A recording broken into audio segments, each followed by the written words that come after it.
हम किशोरी झा सब गोटा के नमस्कार करै छी। आइ हम एकटा कनिया परिछन भऽ कऽ जखन धान पान में पैर दऽ कऽ जाइ छथिन भगवती के गोर लागल तखनका गीत सुना रहल छी, सुनू।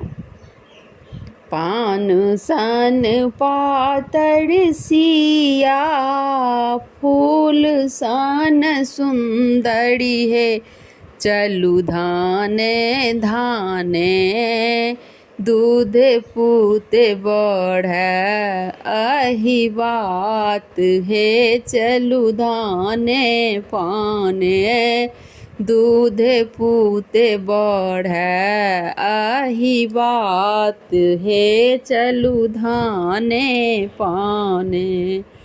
माय के दुलारी बेटी पापा के लक्ष्मीनिया है, चलू धाने पाने दुनू कुल के राखब अहाँ मान है, चलू धाने पाने दुनू कुल के राखब अहाँ मान है, चलू धाने पाने। पान सन पातर सिया फूल सन सुंदरी है, चलू धाने पाने दूध पूते बढ़ै अही बात है, चलू धाने पाने। नहिरा के सुख सिया नहिरे बिसरबै है, चलू धाने पाने नहिरा के सुख सिया नहिरे बिसरबै है, चलू धाने पाने बनी जैब सिया सन पुतोहु है, चलू धाने पाने बनी जैब सिया सन पुतोहु है, चलू धाने पाने। पान सन पातर दुल्हीन फूल सन सुंदरी है, चलू धाने पाने दूध पूते बढ़ै अही बात है, चलू धाने पाने।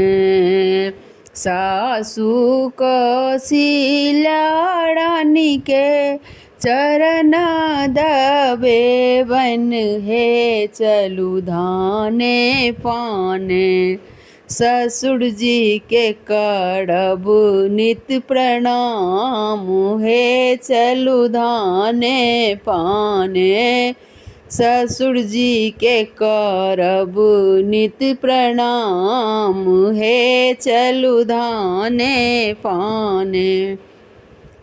पान सन पातर दुल्हीन फूल सन सुंदर है, चलू धाने पाने दूध पूते बढ़ै अही बात है, चलू धाने पाने।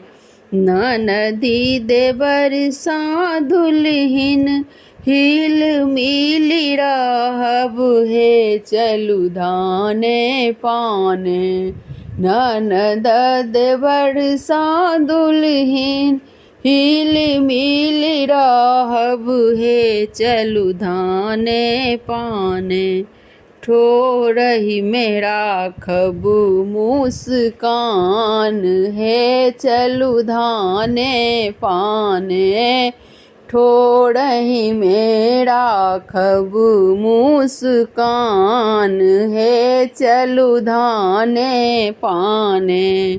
पान सन पातर दुल्हीन फूल सन सुंदर है, चलू धाने पाने दूधे पूते बढ़ै आही बात है, चलू धाने पाने दूधे पूते बढ़े एही बात, हे चलू धाने पाने। धन्यवाद। यदि नीक लागे तो हमार चैनल के सब्सक्राइब कर देबै, घंटी के दबा देबै, लाइक और कमेंट सेहो कर देबै। वीडियो देखऽ के लेल धन्यवाद।